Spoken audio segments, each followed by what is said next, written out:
Everyone, welcome to Swami current affairs classes YouTube channel. మనం 2023కి సంబంధించి టోటల్ 1 ఇయర్ కరెంట్ అఫైర్స్ అనేవి మనం డిస్కస్ చేయడం అనేది జరుగుతుంది. ఇప్పటి వరకు మనం డిసెంబర్ 2023కి సంబంధించి 3 వీడియోల్లో డిసెంబర్ మొత్తం కంప్లీట్ చేయడం జరిగింది. ఈ వీడియో నుంచి సైన్స్ అండ్ టెక్నాలజీ 2023కి సంబంధించి మొత్తం సైన్స్ అండ్ టెక్నాలజీ చెప్పుకుంటూ దానికి తోడు నవంబరు, అక్టోబరు మంత్స్కి సంబంధించిన కరెంట్ అఫైర్స్ కూడా మనం చెప్పుకోవడం అనేది జరుగుతుంది. ఎగ్జామ్ అనేది ఫిబ్రవరి 25 ఉంది కాబట్టి మనం వీలైనంత త్వరగా ఫిబ్రవరి 10 లోపలనే మొత్తం కరెంట్ అఫైర్స్ అనేవి చెప్పుకునే విధంగా మనం ట్రై చేద్దాం. సైన్స్ అండ్ టెక్నాలజీ అనేది ప్రిలిమ్స్కి, మెయిన్స్లో 75 మార్కులకు ఉంది కాబట్టి చాలా ఇంపార్టెంట్. కాబట్టి మనం ప్రిలిమ్స్ అండ్ మెయిన్స్ కవర్ అయ్యే విధంగా సైన్స్ అండ్ టెక్నాలజీ టాప్ ఒక 1000 బిట్స్ మనం చెప్పుకోవడం అనేది జరుగుతుందండి. క్లాస్లోకి వెళ్ళిపోయే ముందుగా దయచేసి మన ఛానల్ ఎవరైనా ఫస్ట్ టైం వాచ్ చేస్తున్నట్లయితే సబ్స్క్రైబ్ చేసుకోండి. అలాగే మీ ఫ్రెండ్స్ అందరికి కూడా షేర్ చేయండి, లైక్ చేయడం మర్చిపోవద్దు. అలాగే మన స్వామి కరెంట్ అఫైర్స్ యాప్ ప్లే స్టోర్కి వెళ్ళి స్వామి కరెంట్ అఫైర్స్ అని కొడితే మన యాప్ కనబడుతుంది. యాప్ డౌన్లోడ్ చేసుకుంటే మీకు అక్కడ 1 ఇయర్ కరెంట్ అఫైర్స్ నోట్స్ అనేది అద్భుతంగా మీకు ఇదే నోట్స్ అనేది అక్కడ 1 ఇయర్ కరెంట్ అఫైర్స్ అనేది ఉండడం అనేది జరుగుతుంది. కాబట్టి యాప్ డౌన్లోడ్ చేసుకుంటే క్లాస్లోకి వెళ్ళిపోదాం. సైన్స్ అండ్ టెక్నాలజీకి సంబంధించి క్వాంటమ్ సాంకేతికతలో శాస్త్రీయ, పారిశ్రామిక, పరిశోధన, అభివృద్ధి కార్యక్రమాల ప్రోత్సాహం కోసం కేంద్రంచే ఆమోదించబడినటువంటి సంస్థ ఏంటి? ఏది ఏర్పాటు చేయబడింది కేంద్రంచే అంటే క్వాంటమ్ సాంకేతికతలో, అంటే క్వాంటమ్ కంప్యూటర్లని తయారు చేయడం కోసం మన దేశం క్వాంటమ్ సాంకేతికత అంటే క్వాంటమ్ కంప్యూటర్లో ఉపయోగించేటువంటి సెన్సార్లు కానీ, అలాగే క్వాంటమ్ కంప్యూటర్లో ఉపయోగించేటువంటి ప్రాసెసర్లు కానీ, హార్డ్వేరు, సాఫ్ట్వేర్ల తయారీ కోసం ఈ శాస్త్రీయ, పారిశ్రామిక, పరిశోధన, అభివృద్ధి కోసం జాతీయ క్వాంటమ్ మిషన్ అనే దాన్ని ఏర్పాటు చేయడం జరిగింది. ఈ జాతీయ క్వాంటమ్ మిషన్ ద్వారా ఏం చేయబోతున్నారంటే 2023 నుంచి 31 మధ్య 6003 కోట్లు ఈ జాతీయ క్వాంటమ్ మిషన్కి కేటాయించి ఆ క్వాంటమ్ కంప్యూటర్స్లో ఉపయోగించేటువంటి సెన్సార్లు, అలాగే ప్రాసెసర్లు, సాఫ్ట్వేర్, హార్డ్వేర్ని మనమే సొంతంగా తయారు చేసుకోవడం అనేది జరుగుతుంది. జాతీయ క్వాంటమ్ మిషన్కి కేంద్ర ప్రభుత్వం ఎన్ని కోట్లు కేటాయించిందని అడుగుతారు. 6003 కోట్లు. ఈ జాతీయ క్వాంటమ్ మిషన్ ద్వారా క్వాంటమ్ కంప్యూటర్ తయారీలో ఉపయోగించేటువంటి ఈ యొక్క సెన్సార్లు, హార్డ్వేర్, సాఫ్ట్వేర్ని తయారు చేయడం, మన సొంతంగా తయారు చేసుకోవడం జరుగుతుంది. నెక్స్ట్ అమోలోప్స్ సిజు అనే కొత్త జాతి కప్పను భారత శాస్త్రవేత్తలు ఏ రాష్ట్రంలో కనిపెట్టారు? వెరీ వెరీ ఇంపార్టెంట్ క్వశ్చన్ అక్కడ ఎలాగిస్తారంటే, ఇటీవలే కాలంలో అమోలోప్స్ సిజు అనేటువంటి ఒక కొత్త జాతి కప్పను ఏ కొండల్లో కనుగొన్నారు, లేకపోతే ఏ రాష్ట్రంలో కనుగొన్నారని అడుగుతారు. మేఘాలయ, ఆ యొక్క కొండల పేరు దక్షిణ గారో కొండలలోని గుహలో దాన్ని కనుగొనడం జరిగింది. నెక్స్ట్ క్యాన్సర్ని నిరోధించేటువంటి ఆయుర్వేద ఔషధము V2S2ని అభివృద్ధి చేసినటువంటి వారు ఎవరు అని అడుగుతారు. క్యాన్సర్ని నిర్మూలించేటువంటి ఔషధాన్ని, ఆయుర్వేద ఔషధాన్ని తయారు చేశారు. దాని పేరు V2S2. National institute of Ayurveda అనేటువంటి సంస్థ తయారు చేసింది. జైపూర్లోని కేంద్ర ఆయుష్ మంత్రిత్వ శాఖ ఆధ్వర్యంలో దాన్ని తయారు చేయడం అనేది జరిగింది. నెక్స్ట్ అంతర్జాతీయ దిగ్గజ సంస్థ అయినటువంటి యాపిల్ యొక్క తొలి సొంత రిటైల్ స్టోర్ను భారతదేశంలో ఏ నగరంలో ప్రారంభించింది అని అడుగుతారు. యాపిల్ తన సొంత రిటైల్ స్టోర్ను భారతదేశంలో మొట్టమొదటిసారిగా ఏ నగరంలో ప్రారంభించింది అని అడుగుతారు. ముంబై. నెక్స్ట్ కేంద్ర ప్రభుత్వం నుండి BHEL అంటే భారత హెవీ ఎలక్ట్రికల్ లిమిటెడ్ బెల్ యొక్క కన్సార్సియం సంస్థ ఎన్ని వందే భారత్ స్లీపర్ క్లాస్ రైళ్లను తయారు చేయడం కోసం 9600 కోట్ల ఆర్డర్ కేంద్ర ప్రభుత్వం నుంచి ఈ బెల్ సంస్థ ఎన్ని స్లీపర్ క్లాస్ వందే భారత రైళ్లు తయారీకి 9600 కోట్ల ఆర్డర్ పొందిందంటే 80 వందే భారత్ రైళ్లు కోసం. నెక్స్ట్ భారత్లో అర్బన్ ఎయిర్ మొబిలిటీ అభివృద్ధి కోసం ఎయిర్ ట్యాక్సీలు, ఎయిర్ డ్రోన్లు అంటే అర్బన్ ఎయిర్ మొబిలిటీలో భాగంగా ఎయిర్ ట్యాక్సీలు, ఎయిర్ డ్రోన్ల తయారీ కోసం భారత్కి చెందిన L&T అనేటువంటి సంస్థ దేనితో ఒప్పందం చేసుకుందంటే అమెరికాకు చెందినటువంటి జాయింట్ ఎయిర్ మొబిలిటీ సంస్థతో ఒప్పందం చేసుకుంది.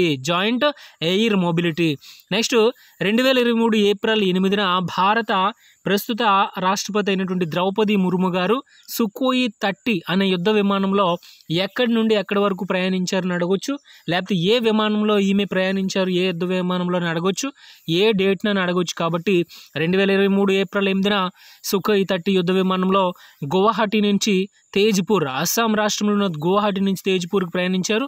అయితే అక్కడ ఉన్నటువంటి అస్సాం ప్రస్తుత ముఖ్యమంత్రి హిమంత బిశ్వ శర్మ, అస్సాం గవర్నర్ గులాబ్ చంద్ కటారియా. నెక్స్ట్, స్వదేశీ పరిజ్ఞానంతో క్వాంటమ్ కంప్యూటర్ని తయారు చేసిన 3వ దేశంగా ఏ దేశం అనేది 2023లో ఏప్రిల్లో ఏ దేశం అనేది వార్తల్లోకి ఎక్కిందంటే చైనా. తొలి 2 దేశాలు ఏంటంటే అమెరికా, కెనడా. అలాగే 2023లో స్టెల్త్ అనే జలాంతర్గామిని రూపొందించిన దేశము లేదా పరీక్షించిన దేశం ఏంటంటే చైనా. క్వాంటమ్ కంప్యూటర్ని తయారు చేసిన స్వదేశంగా తయారు చేసిన 3వ దేశం చైనా. అలాగే స్టెల్త్ యుద్ధ విమానాన్ని జలాంతర్గామిని రూపొందించిన దేశం కూడా చైనా. నెక్స్ట్ మనం చూసుకున్నట్లయితే భారతదేశంలో తొలి డిజిటల్ సైన్స్ పార్క్ని 2023 ఏప్రిల్ 24న నరేంద్ర మోడీ ఎక్కడ శంకుస్థాపన చేశారు? తొలి డిజిటల్ సైన్స్ పార్కుకు వెరీ వెరీ ఇంపార్టెంట్, కేరళ. ఎన్ని కోట్లు దానికి కేటాయించారంటే 1500 కోట్లు. నెక్స్ట్, 2023 ఏప్రిల్లో జరిగిన ఎయిర్ షో అంటే విమాన ప్రదర్శన, ఎయిర్ షోలో సూరజ్ అనేటువంటి భారీ డ్రోన్ని ఆవిష్కరించిన సంస్థ ఏంటంటే గరుడా ఏరోస్పేస్ అనే సంస్థ. ఈ ఢిల్లీలో ఈ యొక్క ఎయిర్ షో, బెంగళూరులో జరిగినటువంటి ఎయిర్ షోలో సూరత్ అనే భారీ డ్రోన్ని ప్రదర్శించడం జరిగింది. ఈ భారీ డ్రోన్ ఏంటంటే 3000 అడుగుల ఎత్తులో నిర్విరామంగా 12 గంటల పాటు పర్యవేక్షణ చేయగలదు. నెక్స్ట్, గరుడా ఏరోస్పేస్ యొక్క బ్రాండ్ అంబాసిడర్ అంటే ఎంఎస్ ధోని. గరుడా ఏరోస్పేస్ యొక్క CEO అగ్నీశ్వర్ జయప్రకాష్. నెక్స్ట్, వ్యవసాయాన్ని లాభసాటి చేసేందుకు మోదీ ప్రారంభించిన కిసాన్ డ్రోన్లు ఏవైతే ఉన్నాయో ఆ కిసాన్ డ్రోన్ల తయారీ చేసింది ఎవరంటే ఈ గరుడా ఏరోస్పేస్ అనేటువంటి సంస్థ. వ్యవసాయం కోసం భారతదేశానికి చెందినటువంటి కిసాన్ డ్రోన్లు వ్యవసాయం కోసం నరేంద్ర మోడీ ప్రారంభించడం జరిగింది. వాటిని తయారు చేసిన సంస్థ ఈ Garuda aerospace. Next, Sanjeevini drone అనే పేరుతో బయోమెడికల్ ఉత్పత్తుల్ని ఒక చోటు నుండి మరొక చోటుకి తరలించడం కోసం కూడా ఈ సంస్థ అనేది భారత ప్రభుత్వంతో ఒప్పందం చేసుకోవడం అనేది జరిగింది. సంజీవిని డ్రోన్ అనుభవసరికి గరుడా ఏరోస్పేస్ మీకు గుర్తు రావాలి. నెక్స్ట్, PSLV C-55 ప్రయోగాన్ని భారత అంతరిక్ష పరిశోధన సంస్థ ఇస్రో విజయవంతంగా పరీక్షించిన తేదీ ఏంటంటే ఏప్రిల్ 22, 2023 2255. PSLV C-55 55 ఏప్రిల్ 22 అని గుర్తుపెట్టుకోండి. PSLV శ్రేణిలో 57వ ప్రయోగం అనమాట. అంటే PSLV C-55 అన్నాం, కానీ ప్రయోగం పరంగా చూస్తే 57వది. PSLV శ్రేణిలో 57వది. ఈ PSLV C-55 అనేది తేలికపాటి రకానికి చెందింది. ఈ యొక్క ప్రయోగం అనేది తేలికపాటి రకానికి చెందింది. అయితే ఈ PSLV C-55 ప్రయోగం అనేది తేలికపాటి రకం అన్నాం. దీనిలో 4 దశలు అనేవి ఉంటాయి. ఈ PSLV C-55లో 4 దశలు ఉంటాయి. అయితే ఈ ప్రయోగం ద్వారా సింగపూర్కి చెందినటువంటి 2 ఉపగ్రహాలు అనేవి పంపించారు. అవి ఒకటి టెలియోస్ 2 అనేటువంటి ఉపగ్రహం 741 కేజీల బరువు ఉంటుంది. ST ఇంజనీరింగ్ భాగస్వామ్యంతో దాన్ని తయారు చేయడం జరిగింది. అన్ని వాతావరణ పరిస్థితుల్లో రాత్రి పగలు కూడా పనిచేసే విధంగా ఈ టెలియోస్ 2 అనే ఉపగ్రహాన్ని పంపించారు ఈ PSLV C-55 ద్వారా. అలాగే లూమ్ లైట్ 4 అనేటువంటి ఉపగ్రహాన్ని కూడా పంపించారు. ఇన్స్టిట్యూట్ ఆఫ్ ఇన్ఫోకామ్ రీసెర్చ్ అలాగే నేషనల్ యూనివర్సిటీ ఆఫ్ సింగపూర్ ఈ రెండు అంటే ఇన్స్టిట్యూట్ ఆఫ్ ఇన్ఫోకామ్ రీసెర్చ్ అలాగే సింగపూర్ నేషనల్ యూనివర్సిటీలోని శాటిలైట్ టెక్నాలజీ అండ్ రీసెర్చ్ సెంటర్లు ఈ రెండు కలిసి అభివృద్ధి చేశాయి. అయితే ఈ నావిగేషన్లో సముద్ర భద్రత పెంపు అలాగే ప్రపంచ షిప్పింగ్ కమ్యూనిటీకి ప్రయోజనం చేకూర్చడం కోసం ఈ లూమ్ లైట్ 4 అనేటువంటి దాన్ని ప్రయోగించడం అనేది జరిగింది. నెక్స్ట్, ఈ వాహక నౌక 4 దశలో PS4ను వాడటం మూడోసారి. వాహక నౌక 4 దశలో PS4ను వాడటం మూడోసారి. లూమ్ లైట్ 4 అలాగే టెలియోస్ 2 అనే ఈ 2 ఉపగ్రహాలు సింగపూర్కి చెందినవి పిఎస్ఎల్వి C55 ద్వారా పంపించారు. అయితే పిఎస్ఎల్వి ఆర్బిటాల్ ఎక్స్పెరిమెంటల్ మాడ్యూల్లో 7 పేలోడ్లు అనేవి కలవు. ఇది పిఎస్ఎల్వి C55కి సంబంధించింది. నెక్స్ట్ కేంద్ర ప్రభుత్వం తాజాగా ఆమోదించిన భారత అంతరిక్ష విధానం 2023 ప్రకారంగా ప్రైవేట్ రంగానికి సంబంధించి అంతరిక్ష కార్యక్రమాల కంటే ఏవైనా ప్రైవేట్ సంస్థలకు అంతరిక్ష ప్రయోగాలకు సంబంధించి ప్రైవేట్ సంస్థలకు అనుమతులు ఇవ్వడం కానీ వాటిని నియంత్రించడం కానీ అన్నింటి కోసం స్వతంత్ర నిర్ణయాలు తీసుకున్నటువంటి ఒక ప్రత్యేకమైన ఒక సంస్థను ఏర్పాటు చేయడం జరిగింది కేంద్ర ప్రభుత్వం. భారత అంతరిక్ష విధానం 2023 ప్రకారంగా దాని పేరు ఏంటని అడుగుతారు. Very very important. దాని పేరు ఏంటంటే 2023లో ఏర్పాటు చేయబడిన దాని పేరు ఇన్ స్పేస్, అంటే Indian national space promotion and authorisation Centre. Private అంతరిక్ష సంస్థలకు సంబంధించి అనుమతులు కానీ వాటి నియంత్రణ కానీ జారీ కానీ అన్నీ కూడా ఈ ఇన్ స్పేస్ అనేది చూసుకోవడం అనేది జరుగుతుంది. Indian national space promotion and authorisation centre. అయితే ఇది ఇస్రోకు అలాగే ప్రైవేట్ సంస్థలకు మధ్య వారధిగా పనిచేయడం జరుగుతుంది. ప్రభుత్వ కార్యక్రమాలు అలాగే కలాపాలపై, అంటే ప్రభుత్వానికి సంబంధించి ప్రభుత్వ కార్యకలాపాల కోసం అయితే ఏర్పాటు చేయబడింది ఏంటంటే new space India limited. Private వాటి కోసం అయితే in space. New space India limited అనేది ప్రభుత్వ పరంగా ఈ కార్యకలాపాలన్నీ చూసుకోవడం సంస్థగా మనం గుర్తుంచుకోవాలి. నెక్స్ట్, భారతదేశ చరిత్రలో తొలిసారిగా ప్లాస్టిక్ వ్యర్థాల నియంత్రణకు QR కోడ్ విధానాన్ని తెచ్చినటువంటి రాష్ట్రము. మొట్టమొదటిసారిగా భారతదేశ చరిత్రలో ప్లాస్టిక్ వ్యర్థాల నియంత్రణకు QR కోడ్ విధానాన్ని తెచ్చింది ఏంటంటే ఉత్తరాఖండ్ రాష్ట్రము. ఈ ఉత్తరాఖండ్ రాష్ట్రం అనేది ఏం చేసిందంటే చార్ధామ్ యాత్ర, అంటే బద్రీనాథ్, కేదార్నాథ్, గంగోత్రి, యమునోత్రి ఈ 4 ప్రదేశాలకు వెళ్ళేటువంటి ఎవరైతే భక్తులు పర్యాటకులు ఉంటారో వాళ్ళకి సంబంధించి ఈ ప్లాస్టిక్ బాటిల్స్, వాటర్ బాటిల్స్ కానీ అలాగే ప్లాస్టిక్ సంబంధించినటువంటి ఏవైనా సరే వాళ్ళు తీసుకెళ్ళి అక్కడ వాటిని వదిలేయడం జరుగుతుంది. ఎలా పడితే అలా పారేయడం వల్ల అక్కడ ఎక్కువగా ప్లాస్టిక్ అనేది పోగుపడిపోవడం జరుగుతుంది. కాబట్టి ఆ ప్లాస్టిక్ అనేది మనం నియంత్రించాలి, మళ్ళీ రీసైక్లింగ్ చేయాలని చెప్పేసి ఎవరైతే ప్లాస్టిక్ బాటిల్స్ అక్కడ కొంటారో అప్పుడు QR కోడ్ స్కాన్ చేసి వాటిపై అదనంగా డబ్బులు తీసుకోవడం జరుగుతుంది. ఈ పర్యాటకులు లేదా భక్తులు వెళ్ళేటప్పుడు ఆ QR కోడ్ స్కాన్ చేసిన తర్వాత అవన్నీ తాగేసి మళ్ళీ అక్కడ వెళ్ళేటప్పుడు ఏంటంటే అక్కడ ఏంటంటే చెత్త సేకరణ కేంద్రంలో వీటిని అప్పచెప్తే ఆ డబ్బులు మళ్ళీ వెనక్కి ఇచ్చేయడం అనేది జరుగుతుంది. ఈ విధంగా QR కోడ్ పద్ధతికి శ్రీకారం చుట్టారు. నెక్స్ట్, 100 సంవత్సరాల క్రితం అంతరించిపోయిన మామ్మత్ అనే ఏనుగు వంటి జీవి నుండి DNA క్రమాన్ని ఉపయోగించి మామ్మత్ అనేటువంటి ఏనుగు వంటి జీవి DNA క్రమాన్ని ఉపయోగించి కృత్రిమ మాంసం ఎవరు తయారు చేశారని అడుగుతారు. Very very important, Australia దేశస్తులు.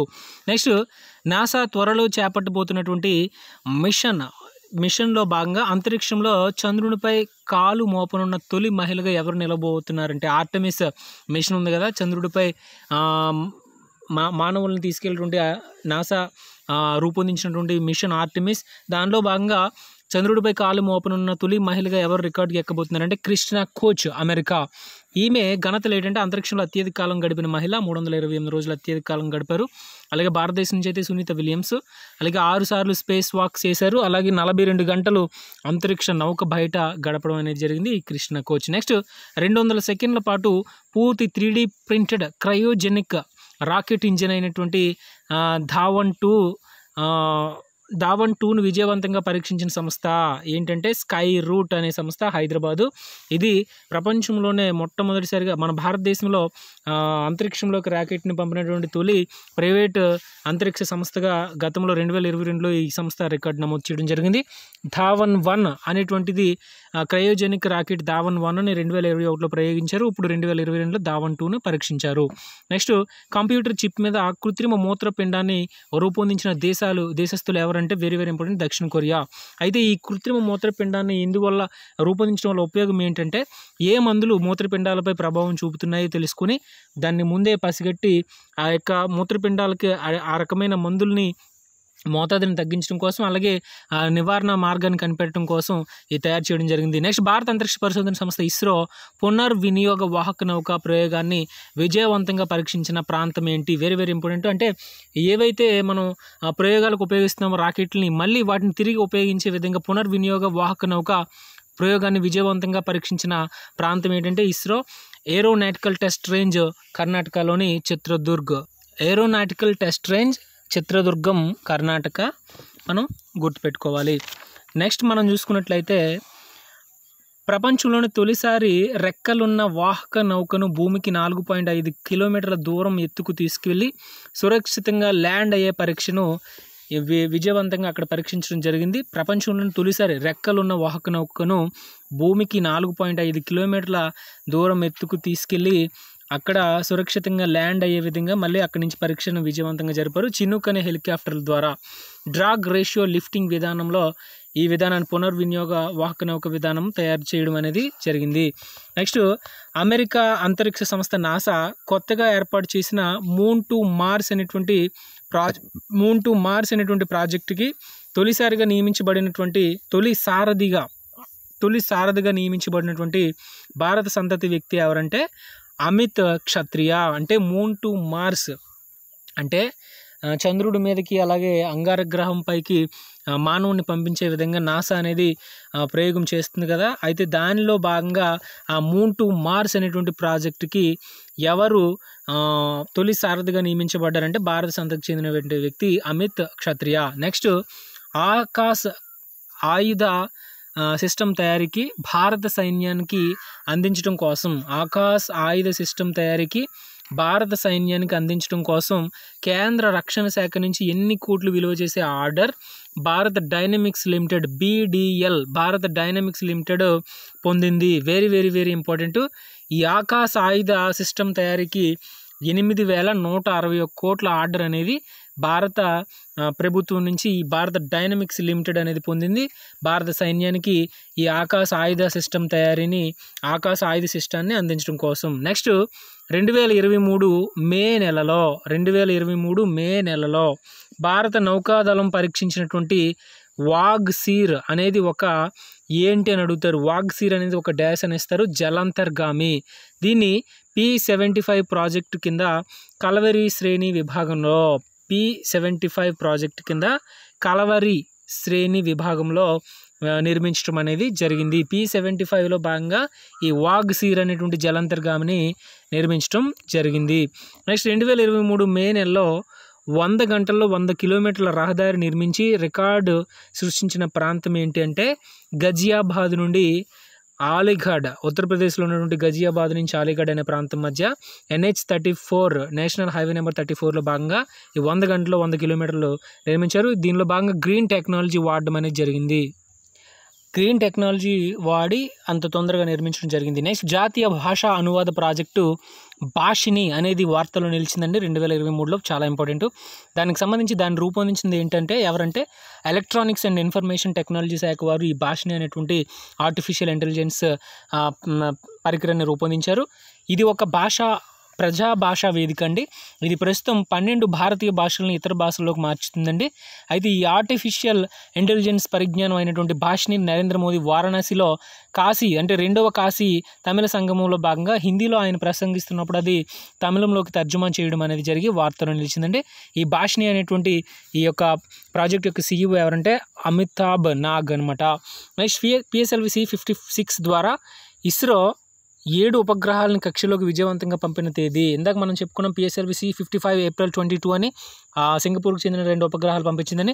ఇక్కడ PSLV C56 ద్వారా 7 ఉపగ్రహాలు పంపించారండి. ఏ తేదీ అంటే జూలై 30. తిరుపతి జిల్లాలోని సతీష్ ధావన్ స్పేస్ సెంటర్, అది కూడా సతీష్ ధావన్ స్పేస్ సెంటర్ నుంచి పంపించడం జరిగింది. PSLV C55 PSLV C56 Tirupati జిల్లాలోని సతీష్ ధావన్ స్పేస్ సెంటర్ నుంచి పంపించారండి. ఉపగ్రహాల మొత్తం బరువు 7 ఉపగ్రహాల బరువు ఏంటంటే 420 కిలోగ్రాములు. దీనిలో సింగపూర్ ఉపగ్రహం అయినటువంటి DSRను కూడా పంపించడం జరిగింది. దీని ద్వారా ఇస్రో అంతరిక్షంలోకి పంపిన విదేశీ ఉపగ్రహాల సంఖ్య దీనితో కలిపి 431కి చేరడం జరిగింది. ఇస్రో ప్రస్తుత అధ్యక్షుడు ఎస్ సోమనాథ్గా మనం గుర్తుంచుకోవాలి. నీటిలో సంచరిస్తూ మందు పాతరల జాడ కనిపెట్టగల స్వతంత్ర జలాంతర్గత వాహనం Neerakshi. Very very very important. ఈ నీరాక్షి అనేటువంటి దాన్ని జూలై 28, 2023 ఎక్కడ ఆవిష్కరించారంటే కోల్కతా. భారత్లోనే మొట్టమొదటి ఈ యొక్క స్వతంత్ర జలాంతర్గత వాహనం అంటే మందు పాత్రలు జాడ నది కనిపెట్టేటువంటి తొలి వాహనము. ఇది స్తూపాకారంలో ఉంటుంది. 2.1 మీటర్ల పొడవు, 1 అడుగు వ్యాసము, బరువు 45 కేజీలు. అభివృద్ధి చేసిన వారు ఎవరంటే gourd and reach ship builders engineer సంస్థ వారు, కోల్కతా వారు. అలాగే ఏఈపిఎల్ అనే సంస్థ కూడా దానికి సహకారం అందించడం అనేది జరిగింది. మొట్టమొదటిసారిగా భారతదేశంలో ఈ మందు పాత్రల జాడ కనిపెట్టినటువంటి ఒక స్వతంత్ర జలాంతర్గత వాహనం పేరే నీరాక్షి. నెక్స్ట్, హిమాలయాల్లో 60 కోట్ల సంవత్సరాల క్రితం నాటి పురాతన సముద్ర అవశేషాలను కనుగొన్నవారు ఎవరు? ఇటీవలే వార్తల్లో నిలిచినటువంటి వారు ఎవరంటే Indian institute of science Bengaluru వారు, అలాగే జపాన్ శాస్త్రవేత్త ఇద్దరు కలిసి కనిపెట్టారు. హిమాలయాల్లో 60 కోట్ల సంవత్సరాల క్రితం నాటి పురాతన సముద్ర అవశేషాలు కొమయూన్ హిమాలయాల్లో. అలాగే భారతదేశంలోని తొలి డిజిటల్ ఫెదర్ లైబ్రరీని ఎక్కడ ప్రారంభించారంటే అహ్మదాబాద్, గుజరాత్. 1060 పక్షి జాతుల వివరాలు అక్కడ నమోదు అవ్వడం అనేది జరిగింది, ఉండడం అనేది జరిగింది. నెక్స్ట్, క్వాంటమ్ సాంకేతికత అలాగే క్వాంటమ్ కృత్రిమ మేధ సాంకేతికత కోసం భారతదేశం ఏ దేశ సహాయం తీసుకోవడం కోసం ఒప్పందం చేసుకుందంటే అమెరికా నుండి very very very important. America నుండి జనరల్ అటామిక్స్ అనే సంస్థ అమెరికాకు సంబంధించింది. దాని ద్వారా MU-9B డ్రోన్లు కొనుగోలు చేయడం కోసం భారతదేశం ఒప్పందం చేసుకుంది. భారత్ MU-9B డ్రోన్లు అనేది ఏ దేశం నుంచి పొందడం కోసం, కొనుగోలు చేసుకోవడం కోసం ఒప్పందం చేసుకుందంటే అమెరికా. అలాగే అమెరికాకు చెందిన జనరల్ ఎలక్ట్రికల్ అనే సంస్థ జనరల్ ఎలక్ట్రికల్ సంస్థ ద్వారా GE-414 అనే యుద్ధ విమాన ఇంజన్లు తయారీ కొనుగోలుకి భారత్కి చెందిన HAL హిందుస్థాన్ ఏరోనాటిక్ లిమిటెడ్ అనేది ఒప్పందం చేసుకుంది. Very very very important. GE-414 యుద్ధ విమాన ఇంజిన్లు కొనుగోలు కోసం లేదా తయారీ కోసం అమెరికాతో భారతదేశం ఒప్పందం చేసుకుంది. నెక్స్ట్, భారతదేశంలో పరిశోధనల ప్రోత్సాహం కోసం కేంద్రం ఎన్ని కోట్లతో జాతీయ పరిశోధన సంస్థ నేషనల్ రీసెర్చ్ ఇన్స్టిట్యూట్ని ఏర్పాటుకి ఆమోదం తెలిపింది. Very very important. 50,000 కోట్లతో ఈ యొక్క జాతీయ పరిశోధన సంస్థ ఏర్పాటుకి భారత కేంద్ర ప్రభుత్వం ఆమోదం తెలిపింది. రాబోయే 5 సంవత్సరాల్లో 50,000 కోట్లు ఆ నేషనల్ రీసెర్చ్ ఇన్స్టిట్యూట్కి కేటాయించాలని చెప్పేసి ఆమోదం తెలిపింది. జాతీయ నూతన విద్యా విధానం 2020 సిఫార్సుల ఆధారంగా ఏర్పాటయ్యాయి. అయితే దీని ద్వారా ఏమవుతుందంటే విశ్వవిద్యాలయాలు అలాగే పరిశోధన సంస్థలు, ప్రయోగశాలల్లో ఆవిష్కరణలు, పరిశోధనలకు గాను దీని నుంచి నిధులు అనేది కేటాయించడం జరుగుతుంది. భారతదేశం అనేది రక్షణ మరియు రీసెర్చ్ అండ్ డెవలప్మెంట్ అంటే రక్షణ పరిశోధన మరియు అభివృద్ధి అంటే వివిధ రకాల వాటిపై వాటిని అభివృద్ధి కోసం పరిశోధన అభివృద్ధి R&Dపై భారతదేశం మొత్తం భారత జీడిపిలో ఎంత శాతం కేటాయిస్తుందంటే 0.7%. చాలా చాలా చాలా తక్కువగా ఉందండి. అందువల్ల మన దేశంలో రీసెర్చ్పై పరిశోధనలు కానీ కొత్త వాటిని కనుగోవడం అనేది ఈ యొక్క శాస్త్రవేత్తలకు కానీ లేకపోతే వివిధ ప్రయోగాలకు సంబంధించి కానీ నిధులు ఎక్కువ కేటాయించట్లేదు. కాబట్టి మన దేశం చాలా వెనకబడి ఉందండి. 0.7% మాత్రమే జీడిపిలో భారతదేశం R&Dపై ఖర్చు చేస్తుంది. అత్యధిక కేటాయింపులు ఇజ్రాయెల్ దేశం ఉందండి. జీడిపిలో 5.9%, దక్షిణ కొరియా 5%, తైవాన్ 3.8%, చైనా 3.1%తో చాలా భారత్ కంటే చాలా ముందు ఉండడం అనేది జరిగింది. Next, very very very important, మనకు రేపు ఎగ్జామ్లో డెఫినెట్గా వచ్చేటువంటి బిట్ అండి ఇది. చంద్రయాన్ 3 ప్రయోగం గురించి మనం మొత్తం క్లియర్గా చెప్పుకుందాం. అసలు చంద్రయాన్ 3కి సంబంధించి చంద్రయాన్ 3 ప్రయోగాన్ని భారత అంతరిక్ష పరిశోధన సంస్థ ఇస్రో విజయవంతంగా కక్షలోకి ఏ తేదీన పంపించింది? Very very important, July 14. Chandrayaan 3, Chandrayaan 1, Chandrayaan 2 విఫలమైంది. చంద్రయాన్ 1 అనేది సక్సెస్ అయింది. చంద్రయాన్ 1 ద్వారా చంద్రుడిపై నీటి జాడ కనుగోవడం జరిగింది. 2008లో దాన్ని ప్రయోగించడం జరిగింది. అయితే PSLV-C-25 ద్వారా. అలాగే చంద్రయాన్ 2 అనేది 2019లో ప్రయోగించడం జరిగింది GSLV MK3 అనేటువంటి రాకెట్ ద్వారా. కానీ అది విఫలం అవడం అని జరిగింది. అయితే ఇప్పుడు చంద్రయాన్ 3 వాటికి అనుసంధానంగా ప్రయోగించడం జరిగింది చంద్రుడిపై అసలు ఏ విధమైన పరిస్థితులు ఉన్నాయని. అయితే ఆ చంద్రయాన్ 3 ప్రయోగాన్ని ఇస్రో విజయవంతంగా కక్షలోకి ప్రయోగించిన తేదీ జూలై 14.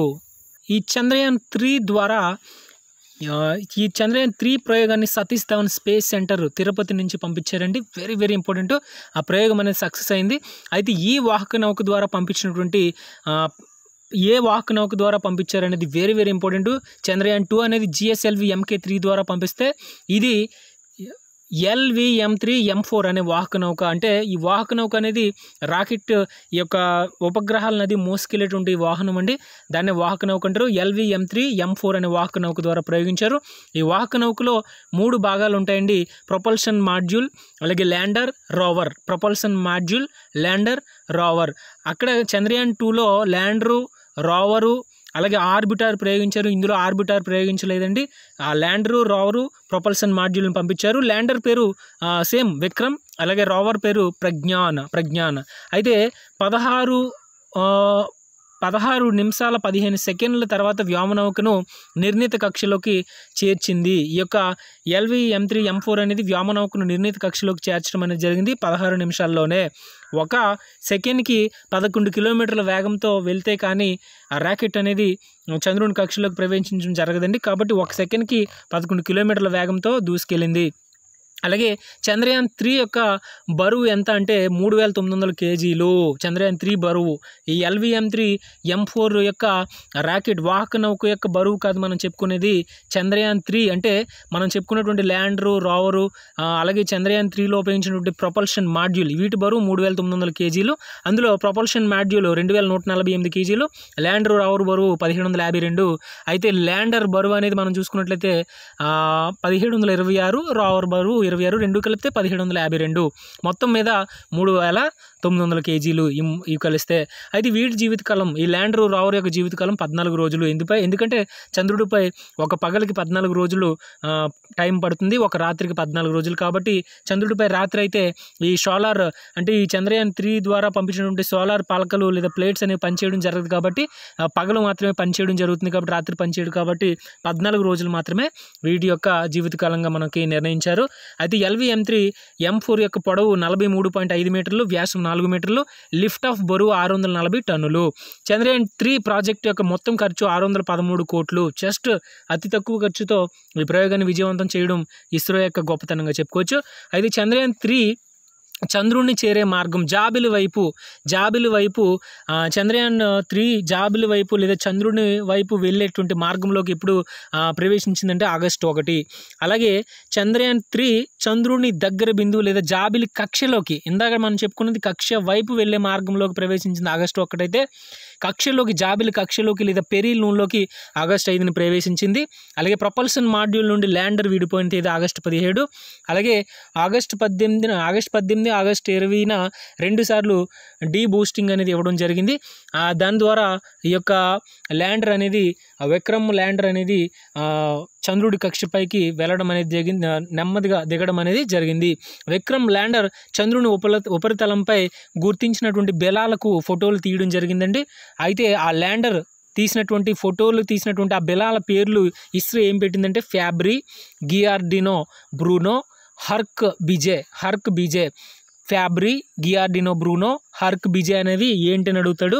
అయితే అవి బెలాలు, చంద్రుడి ఉపరితలంపై గల బెలాలు. నెక్స్ట్ చంద్రయాన్ 3 చంద్రుడిని చేరేందుకు ఎన్ని రోజులు పట్టిందంటే జూలై 14ని ప్రయోగిస్తే ఆగస్టు 23ని చంద్రుడి యొక్క దక్షిణ ధ్రువంపై ఇది దిగడం అనేది జరిగింది. కాబట్టి ల్యాండర్ దిగడం అనేది జరిగింది. కాబట్టి మొత్తం 41 రోజులు పట్టింది. Very very important. చంద్రయాన్ 3 చంద్రుడిని చేరేందుకు లేదా చంద్రుడి మీద దిగేందుకు పట్టిన కాలం 41 రోజులు. చంద్రయాన్ 3 ల్యాండర్ చంద్రుని దక్షిణ ధ్రువంపై విజయవంతంగా దిగిన రోజు ఆగస్టు 23, 2023.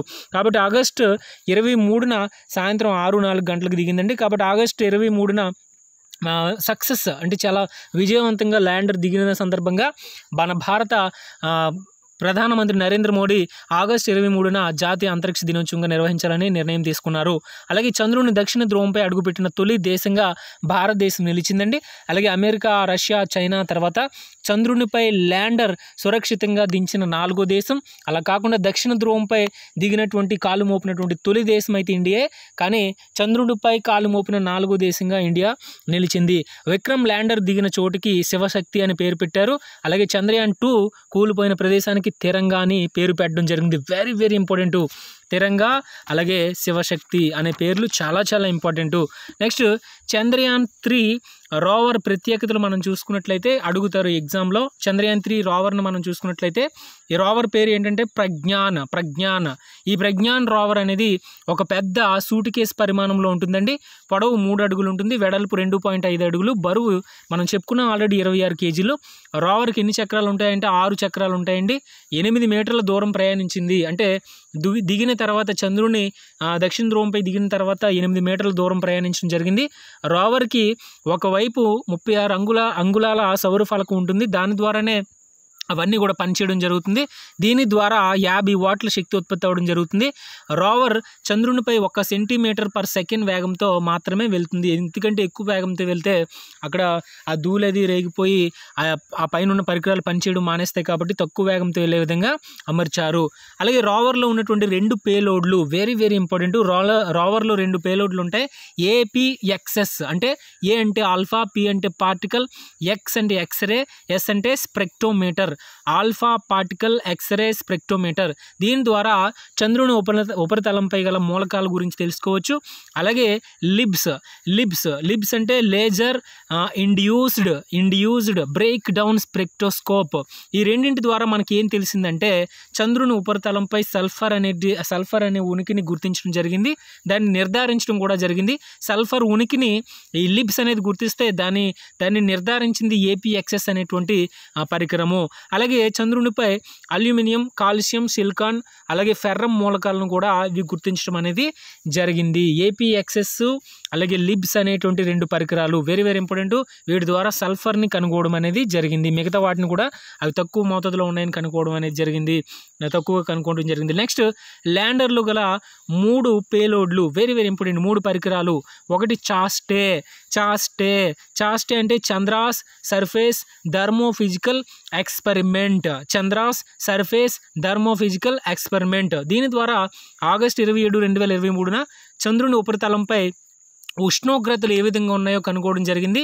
ఉపరితలంపై 50.5 డిగ్రీల సెల్సియస్ అలాగే 80 మిల్లీమీటర్ల లోతులో -10 డిగ్రీల సెల్సియస్ ఉష్ణోగ్రతలు ఉన్నాయని చెప్పేసి ఇది చాస్ట్ అనే పరికరం కనుగొంది. దీన్ని తయారు చేసిన వారు స్పేస్ ఫిజిక్స్ ల్యాబ్ అనేటువంటి వారు దీన్ని తయారు చేయడం జరిగింది. Space physics lab.